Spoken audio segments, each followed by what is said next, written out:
Before we get into today's show, let me tell you about the latest deal from Mike Lindell, MyPillow. Once again, the big box stores have canceled their orders simply because they don't agree with Mike Lindell's politics. They don't like it because he supports President Trump. Well, he's going to pass that savings on to you. No more middleman. And boy, does he have some great deals on the Giza Dream sheets and the Percal bed sheets. Listen to this. Giza Dream queen size, normally $139.98. Your wholesale price, $69.99 when you use promo code Joey. King size, only $79.99. The Percal queen size, normally $89.98. Your wholesale price, $29.98 when you use promo code Joey. Just call 1-800-893-4059 or go to mypillow.com. Always use promo code Joey. Free shipping options available. This allotment's not going to last very long. When they're gone, they're gone.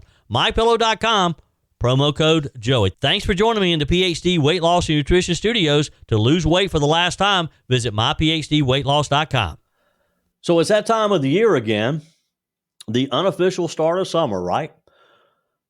Pools are opening, grills are being fired up, department stores are running some of their biggest sales of the year. But before we rush out to the lake, before we jump into the pool, before we start firing up the charcoal, let's pause for a moment and think about and remember the true meaning of today, Memorial Day. Because today isn't just about the hot dogs. It's not just about the sales or making sure you have enough sunscreen on. It's a very sacred day. It's a day that we remember true heroes. Now, if you're new to our program, first of all, welcome. Appreciate you joining us, spending a few minutes of your day with me. But we don't gloss over the true meaning of today, of days like today. We want to truly talk about why we pause, why most people across the country have today, this Monday, Memorial Day, off. We want to honor those brave men and women of our armed forces who paid the ultimate price so that we could be free to argue politics, that we could be unafraid to worship our God, that we could barbecue in the backyard, or just binge watch baseball or golf or whatever it is we enjoy doing. We can do all of that because of the price they paid. Memorial Day traces its roots back to the years following the Civil War, when families began the tradition of decorating the graves of fallen soldiers. It was originally known as Decoration Day. In fact, back in 1868, Union General John Logan declared May 30th as a day to lay flowers on the graves of the war dead. No Twitter, no TikTok, no YouTube, just a solemn remembrance and to show our gratitude. Today it honors all who have died in service, from Bunker Hill to Baghdad, from Iwo Jima to Kabul. Now, let's be real. As Americans, we love our freedom. We like to be able to say what we want to say. We like to be able to worship when we want to worship. We also love our long weekends. We love this extra day off. But freedom isn't something that we just get. It's something that someone had to fight for. Someone had to pay for this. And that payment often came in the form of blood, tears, and the ultimate sacrifice. Ronald Reagan said it best when he said, and I quote, "Freedom is never more than one generation away from extinction. It must be fought for, protected, and handed on, or one day we'll spend our sunset years telling our children and our children's children what it was once like in the United States when men and women were free." Now, there's a reason President Reagan's words still echo in the hearts of Americans decades later. I remember interviewing a World War II veteran a few years ago. His name was Joe. He stormed the beaches at Normandy. When I asked him what it was like, he looked me dead in the eye and he said, "It was loud, it was wet, and I prayed harder in those 20 minutes than I've prayed in my whole life." Then he kind of laughed and he said, "And then they told me that it was just beginning." Joe lived a full life after the war. He was one of the lucky ones. He came back to his family, ran a mechanic shop, sang in the church choir. But every Memorial Day, Joe would go and sit at the local cemetery with his folding chair, a black coffee, and the names of his fallen brothers. He would read through those. He would pray for those brothers. He said they didn't come home so I keep showing up for them. It's moments like that, moments that remind us that Memorial Day isn't about politics. It's about people. It's about lives. It's about love and loss. It's about those brave men and women who put on that uniform, not knowing whether they'd come back home or not. But they did it anyway. They did it proudly. They served our country proudly. They did it for our country. They did it for faith. They did it for family, for a flag that still waves over the land of the free. And yet, in a world where celebrity tweets make the headlines, where TikTok dances go viral, millions of people see it, how easy is it to forget some of these things that really matter? I mean, I saw a teenager on social media last year ask if Memorial Day was when we celebrate George Washington's birthday. No, kid, that's President's Day. And you might want to read a book sometimes and remember what the difference between President's Day is and Memorial Day. But you know what? It's not their fault. It's not these young people's fault. It's our fault because we have to teach them the meaning of Memorial Day. It's our responsibility to pass on the legacy of those who fought for what we so easily take for granted. Take the story of Private First Class Ross McGinnis. Ross was just 19 years old when in 2006, serving in Iraq, a grenade was thrown into his Humvee. Without hesitation, Ross threw himself over that grenade to protect his brothers in that vehicle. He received the Medal of Honor posthumously. He didn't do it for the medal. He did it to protect those he served with. That kind of courage can't be taught in a classroom.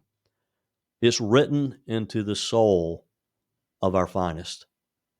And you know, for every act of heroism like this, there's a Gold Star mom at home mourning the loss of her son or her daughter. There's a dad whose photo of his son or daughter is on the mantle. These families carry a weight that the rest of us can't truly imagine, can't comprehend. So when we stand for the national anthem on this Memorial Day, and we see our flag flying high, let's remember it's not just a symbol. It's a story. It's a story of someone's life that was paid in full.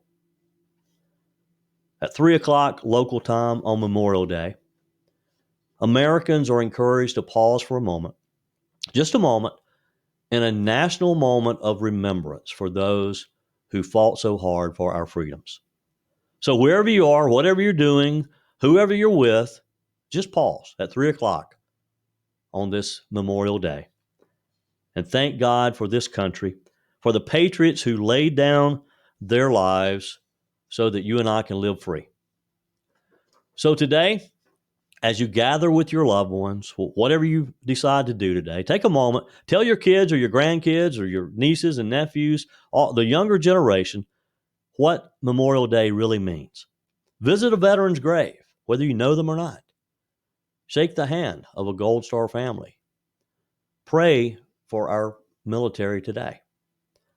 And remember the words of Ronald Reagan when he said this, "And if words cannot repay the debt that we owe these men, surely with our actions we must strive to keep faith with them and with the vision that led them to the battle and to final sacrifice." That's what Memorial Day is about, my friends. Not just remembering, but living in a way that honors their legacy. So raise a flag, say a prayer, and from all of us here on the show, God bless our fallen heroes. God bless the families who mourn them. And may God continue to bless these United States of America. Are you ready for this? I dropped over 30 pounds on the PhD weight loss plan. No Ozempic, no shots, no meds. Look, I refuse to rely on prescriptions for life, and you probably feel the same. Joey Hudson here. Here's what Big Pharma won't tell you. Your body already makes GLP-1. That's the hormone that fights hunger. PhD helps your body produce it naturally, faster, and without side effects. With PhD, there's no muscle loss, no rebound weight gain, and no cravings. Just real, lasting weight loss the natural way. Right now, get a free body scan and personalized metabolic assessment. It takes 5 minutes and shows what's really happening inside your body. You'll walk out knowing how to flip your fat-burning switch. No shots needed. Don't trade your health for a quick fix. You can do this without Big Pharma and without the drugs. Plus 15% off when you fully commit to your program and the PhD Get Results Guarantee. Call now 864-644-1900. Start today. Call 864-644-1900 or visit myphdweightloss.com. Continuing this special Memorial Day show, glad to have you. And again, let me just remind you to please say hello and thank someone who has served our country. If you happen, there's just a few of them left, those who served in World War II, but those who served in later conflicts as well. And especially those Gold Star moms, those families that lost someone in one of these wars, to thank them for the service of their loved one. An example of why we owe a debt of gratitude to those who fought for our freedom, especially our freedom of speech and freedom of religion, and again, those who gave the ultimate sacrifice so we would have those freedoms. An Iowa man just reached a settlement with his former employer after he claimed that he was fired for wearing T-shirts with Bible verse messages during the company's celebration of LGBTQ Pride Month. Cosby Corey Cunningham, he is a devout, born-again Christian, filed a religious discrimination lawsuit in federal court last August against Eaton Corporation. It's a global management company. You've seen the name many, many times. After he was fired in August of 2023. Cunningham was hired by Eaton in 2019 as a quality assurance manager. He managed new product development of military and commercial aerospace activities before his termination, according to the lawsuit. His lawsuit says that during his employment, Eaton began increasingly promoting DEI and LGBTQ support in the workplace. He was allegedly required to attend multiple DEI training sessions and says he was singled out during one training for disagreeing on the use of woke pronouns. Now remember, let's think about this time period here. This would have been in that 2020, 2021, 2022 time period. Who was sitting in the Oval Office? Joe Biden. Who is Vice President? Kamala Harris. And all that the Biden administration brought to us. They were really focusing. They were bearing down, promoting DEI, promoting that companies get with the program.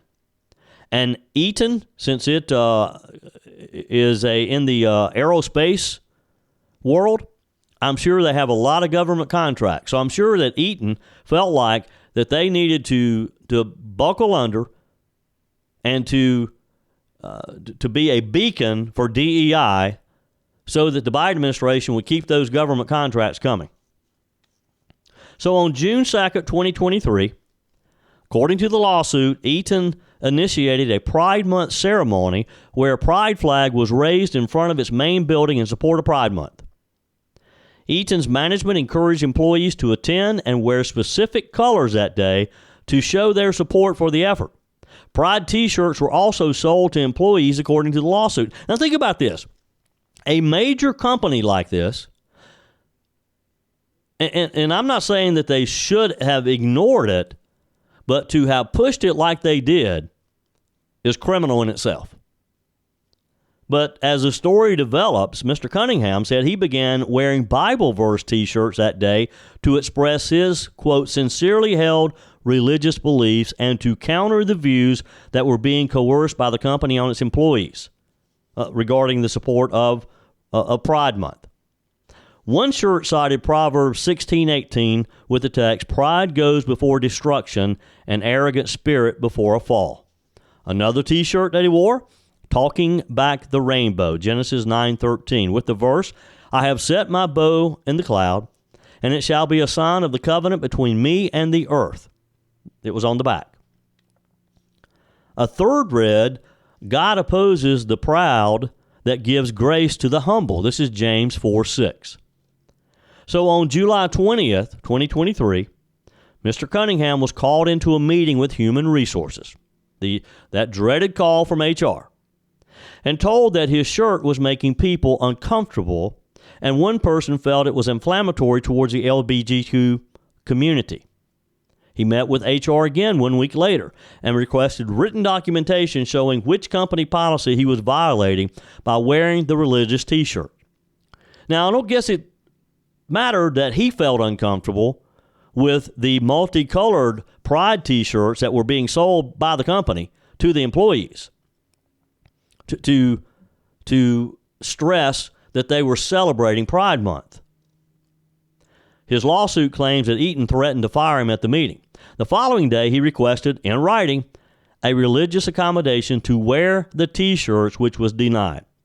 He made a second request via a letter to HR saying he felt he was being attacked by his employer because of his beliefs. Can you believe that this happened in our country, in America? In the following weeks, Mr. Cunningham says he was sent home twice after he refused to stop wearing the T-shirts.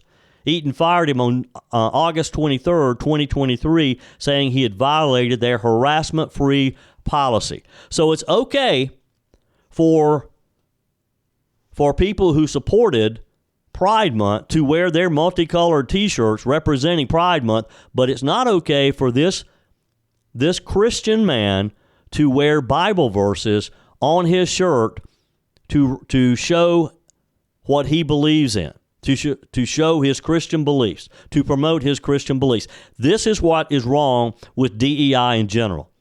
There's no tolerance for other beliefs. You either get on board with some of their radical woke leftism or you're fired. Cunningham filed a discrimination complaint as a result of this with the Equal Employment Opportunity Commission and the Iowa Civil Rights Commission before filing his complaint in federal court in August of 2024, alleging unlawful religious discrimination by Eaton. According to Cedar Rapids-based KCRG, lawyers for Eaton argued Cunningham was not entitled to any damages because any actions taken by the company against him were legitimate and non-discriminatory and non-retaliatory and were based on legitimate business reasons. Now, how can they argue that it was non-discriminatory and non-retaliatory when, again, he was fired because he was wearing a T-shirt with a religious message, his religious message, his Bible verses of his Christian faith? Well, the case came to a conclusion this past week with Eaton and Cunningham reaching an unspecified settlement agreement out of court, according to KCRG. The case was dismissed on May 20th, according to court documents. I hope that they paid him a boatload of money because they certainly owed it to him. I don't know if he gets his job back or what, but that is why we fight for our freedoms. That is why Memorial Day is so important. Your comments are welcome on the Firmin Ford text line, 864-477-JOEY. That's 864-477-5639. Emails always welcome, joey@joeyhudson.com. Speaking of the Firmin Ford text line, it's never been more important to support locally run businesses owned by people who actually live here in the upstate. Let me take a minute to talk with you about our friends at Firmin Ford. If you're looking for a new vehicle, maybe a great pre-owned vehicle, one you can trust, or maybe you're looking to order that special vehicle. Either way, if you want a new one, a brand new one, or a pre-owned that you can trust, the folks at Firmin Ford, they're there to help you. Their name is on the sign because their name is on the line, because every single transaction is important to them. Jim Firmin, Matthew Firmin. They do business the right way.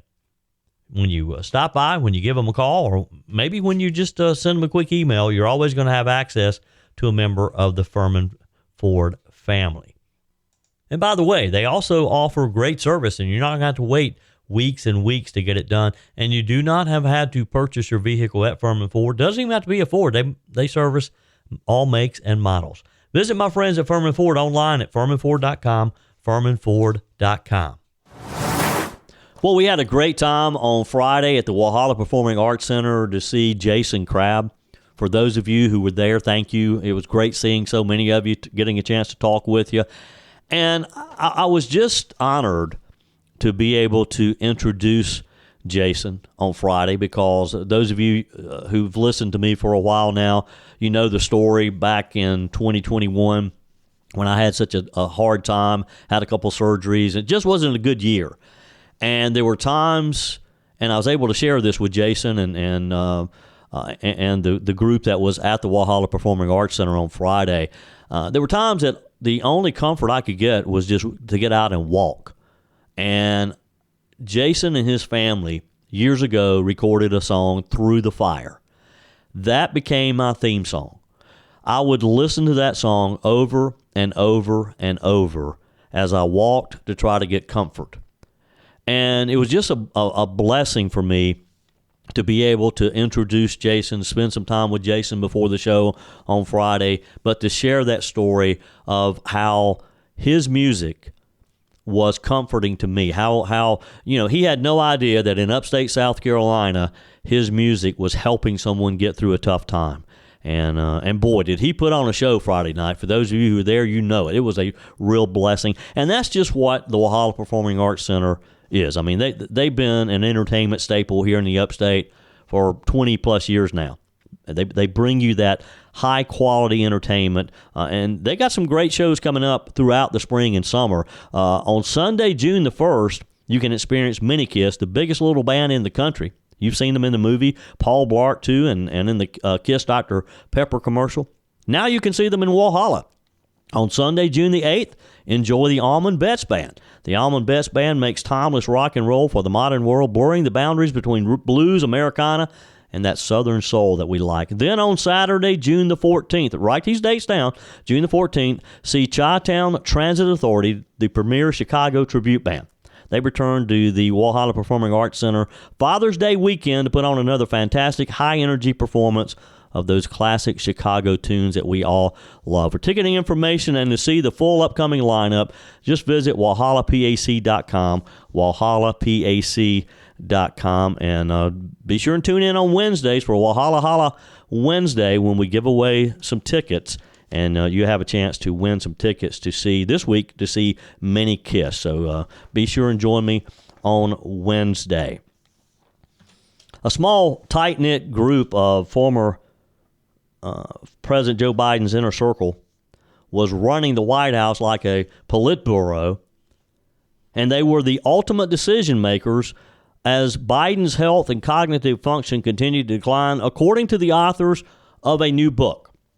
The group, dubbed the Politburo, included a group of seasoned political veterans, including Mike Donnellan, Steve Ricchetti, and Bruce Reed, but also family members like the First Lady, which we all suspected, right? And the President's son, Hunter. This, according to the authors of this new book, is titled Original Sin. The author Alex Thompson told PBS's Washington Week, in terms of who was running the White House, it's a small group of people that have been around. Some people within the administration call them the Politburo. That's the term we used in the book. Former White House Chief of Staff Ron Klain was at times part of this group, as was former senior advisor to the president, Annie Tomasini. Also in the group was the First Lady's former top advisor and work husband, Anthony Bernal, whom the Post previously reported created a toxic workplace environment. One of the co-authors and CNN anchor Jake Tapper, referring to the movie about a dead guy who was wheeled around as part of an elaborate ruse, said, and Joe Biden himself also is a part of this. Joe Biden is not like It's Not Weekend at Bernie's. He has some purchase here. He has some agency, and he's aware of some of what's going on. Tapper added, he's aware of the fact that they are keeping the cabinet away from him. They are keeping some White House staffers away from him. Wow. Usually the term Politburo refers to the top echelon of a communist state, like the former Soviet Union, the Russian government. Many of the season's politicos had been around the Joe Biden for many decades as he served in the U.S. Senate and then 8 years as vice president. Regardless of the official titles in his 2020 campaign and administration, the Politburo generally called the shots and got Biden to agree. The one source familiar with the inner workings of the White House told the authors 5 people were running the country, and Joe Biden was at best a senior member of the board. Wow. And these 5 people probably were the ones using that auto pen just to sign some of those pardons and some of the things that Joe Biden did. I'm going to go out on a limb here, as I predicted before, that Joe Biden would have eventually pardoned his son Hunter, and which he did, although he kept saying last year during the campaign when he thought his name was going to be on the ballot that he would never pardon his son. He did in the final days of his presidency.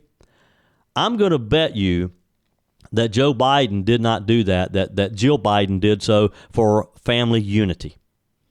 Joe Biden may not have even known that he was about to pardon his son. Now, back to the book. An unidentified cabinet secretary vented about this senior group, saying, "I've never seen a situation like this before. With so few people having so much power, they would make huge economic decisions without calling Treasury Secretary Yellen." The Politburo had been forceful in rejecting and diminishing concerns about the former president's age and mental acuity. According to the book, the advisors had generally seen concerns about Biden's age as simply a political vulnerability, not a serious limitation. So they didn't really care the effect that it could have on our country, our national security, that foreign dignitaries, that foreign leaders might take advantage of it, knowing that we had a president who wasn't really being the president. They didn't care about that. They cared about their own power and what they could accomplish. They believed that Biden was achieving real policy victories, entitling him and them to a second term. And that's what it was all about. Because in a normal situation, no president in the condition that Joe Biden was in when we went into the spring of 2024, when the decision had to be made if you're going to run for re-election, nobody in their right mind would have decided to run again. Joe Biden did not make that decision. These people made it for him. They didn't give him a choice. He probably knew himself he wasn't capable, but he couldn't fight him. He was too weak. And when you've got the first lady like Jill Biden, and she is more culpable than anybody, because she could have put a stop to any of it, but she didn't, because she was right in there with him. Former President Barack Obama had been leery about the, quote, hangers-on in Biden's orbit, particularly on his 2020 campaign, and stressed that I don't want him to be humiliated. Alumni of the Obama administration also spotted key differences in how Joe Biden's presidency operated. The book said Obama would hash it out with deputies and mid-level aides. Biden, by contrast, mostly met with the Politburo and his top national security aides. Many of Biden's own aides were also kept at arm's length from the president. The book explained that, irrespective of official titles, in practice, Bruce Reed was the real domestic policy advisor. Mike Donnellan was the actual political director. Steve Ricchetti controlled legislative affairs, and Klain controlled a bit of everything. Donnellan, who served as a senior advisor to Biden from the start of his presidency until January 2024, when he hopped over to the campaign, had been a close confidant of the former president since the 1980s. Biden trusted him, and he took advantage of that trust. During his time on the 2024 campaign, he raked in a jaw-dropping $4 million salary. This is Donnellan, according to Original Sin. Some outside observers, including Obama strategist David Axelrod, assessed that he was tied to Biden emotionally, that he could not accept the truth. Donnellan, a former pollster and media consultant, was widely seen as a true believer in Biden, who earned the former president's mutual trust. Thompson and Tapper wrote in the book, the president valued Mike Donnellan's advice so much that aides would later joke that if he wanted, he could get Biden to start a war. Wow. That's scary, isn't it? Ricchetti, who served as counselor to the president throughout Biden's time in the White House, served as the 46th president's chief of staff during the latter half of his vice presidency and worked on Biden's campaign. He also previously served as the White House deputy chief of staff for operations in the Clinton administration. Obviously, he had been around for quite some time. The authors wrote, Ricchetti read it and was furious. Internally, he threatened to shut Clooney down. Some of his colleagues thought he sounded like a mob boss. And this was in relationship to when we learned that George Clooney had penned this op-ed urging Biden to drop out of the race. They didn't want Biden to read it. They didn't want him to know about it. Hunter Biden had weighed heavily on his father during his second term. Some aides speculated it played a role in his decline. They wrote, to understand Joe Biden's deterioration, top aides told us one has to know Hunter's struggles. And that is probably why we saw him literally almost age out in front of our eyes. And finally, what we all suspected, Jill Biden had been a key force, according to the book, in trying to shield her husband's mix-ups and those days when he just stared off into space from the public in what some have dubbed Operation Bubble Wrap. And Hunter Biden was seen as a key force trying to prevent his father from dropping out of the 2024 race because he didn't want to be exposed to what may happen from the Department of Justice, a Trump Department of Justice. But Hunter Biden was fearful of what could happen to him. In the earlier stages of Joe Biden's political career, the First Lady had been a reluctant political spouse, but she had significant influence throughout this administration and in the final days of his administration.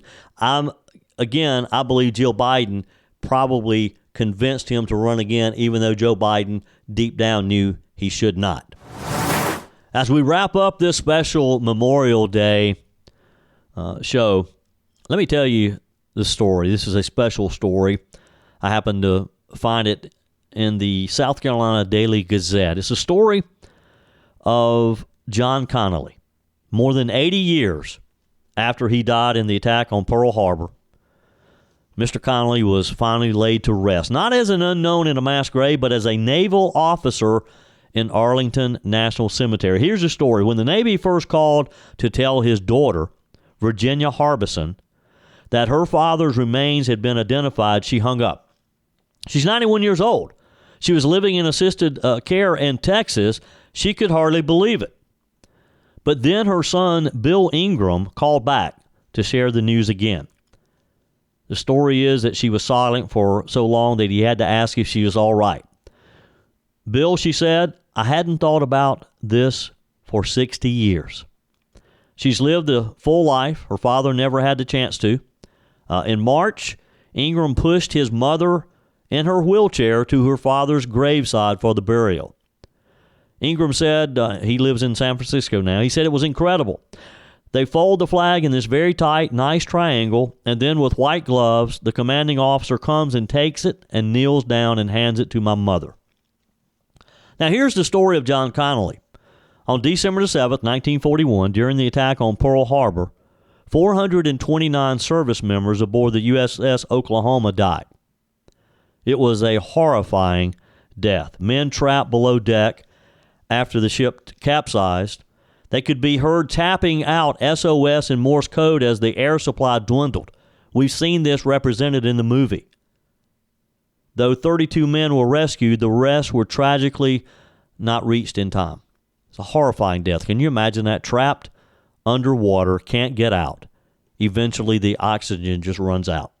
After the war ended, the remains were recovered and buried in the National Cemetery of the Pacific in Hawaii. I've been there before. I've seen it. The bodies were too water damaged and commingled to be identified individually. They remained in that grave for years until modern science caught up with historical tragedy.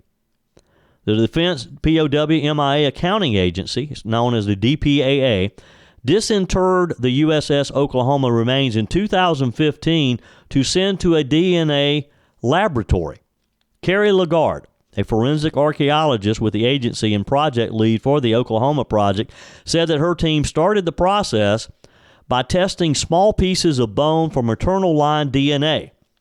Overall, now get this, they inventoried 13,000 bones and took 4,900 DNA samples. For Connolly, the story is the identification was very complicated. Ms. Lagarde explained we had several sequences that had multiple individuals, and that was actually the case with John Connolly, and part of why his identification occurred later in the project. Since John Connolly was older than most of the men aboard the USS Oklahoma, as one of the few officers on the ship and scheduled to retire just 3 weeks after the bombing, he got so close. The team at DPAA relied on dental evidence in addition to DNA testing to confirm his identity. Now, Connolly was born in Savannah, Georgia, just down the road, in 1893. He joined the Navy in 1912. He served during World War I and was eventually promoted to a chief warrant officer. In 1941, his wife, Mary Connolly, and their two daughters, 8-year-old Virginia and 6-year-old Helen, were eagerly awaiting his return and retirement in Long Beach, California, when the Navy informed them that he had died. Mary Connolly never remarried. Ingram said she was very sad all her life because she married at age 30 or 31 and her husband was away in the service but was killed right before he was supposed to retire. Connolly's memory has been passed down through the generations. Ingram said, "We've taken my family to Hawaii and we went to the memorial and found the marker for his name." Everything changed last year, though, when Ingram got a call from the Navy. Wow. In a 200-page report, the Navy detailed the historical background, the identification process, and scientific evidence. Navy POA MIA branch head Richard Jenkins said, "With the research that was involved, both with historical research and medical research, there's a lot of folks at DPAA that are involved. We as a service will explain that to the family with the hopes of them feeling comfortable with the findings and showing them that it's not just any set of remains, it's actually going to be their loved one. It's going to be that person." There's a story that runs in Ingram's family about his grandfather. A couple of years after World War II, a young man knocked on the family home and introduced himself to Virginia and Mary Connolly. He had been on the USS Oklahoma with John Connolly, he said, and when the ship was hit, Connolly pushed open a hatch and forced him out. Connolly had saved his life. Wow. In 1944, the Navy recommissioned one of their ships as the USS John Connolly. Though his story was a tragic one, an officer who never returned home, whose remains were left unknown, and again, he got so close, within 3 weeks of a distinguished career ending in retirement, history has granted him a second chance at closure. Over 8 decades later, he finally got the hero's burial he deserved. Ingram said they did everything. They had a band, they played taps, they fired the guns. 7 soldiers fired 3 times for a 21-gun salute. A final send-off at last. Doesn't this just warm your heart to know that this family who had come to terms with this, they were, I guess, at peace, knowing that their father, their grandfather, was buried in this mass grave in Hawaii along with men that he served with. And then because of science and because our country takes very seriously the idea of honoring and remembering men and women who have served in our military. Wow. It just warms my heart to know that the Connolly family was able to properly bury their hero, their father, their grandfather. And look, kudos to the United States, to all of our military service, to the Department of Defense, for putting the money into this program, because you got to know it wasn't cheap. It's not inexpensive to run these types of programs. And for all the workers who are part of it, who are part of the Defense POW MIA Accounting Agency, to inventory 13,000 bones, to take 49 DNA samples, wow. I mean, it's just amazing that they're still trying to identify these men who gave the ultimate sacrifice. The reason you and I are celebrating Memorial Day today is to remember people like John Connolly, who was in that boat, in that ship, who died a horrible death, knowing that he was trapped underwater, and he probably knew that the likelihood of his survival was probably very little. That's it for today's edition of Just the Truth. Thanks for joining me in the PhD Weight Loss Studios. To lose weight for the last time, visit myphdweightloss.com. If you haven't joined my mailing list yet, visit my website, joeyhudson.com. Click on the Connect with Joey button so that you can receive our emails and the most up-to-date news. Also, join me on my YouTube channel. Be sure and like, comment, and subscribe. Just search for Joey Hudson. As always, thanks for spending a few minutes of your day with me. Do me a favor and forward this episode to a few friends.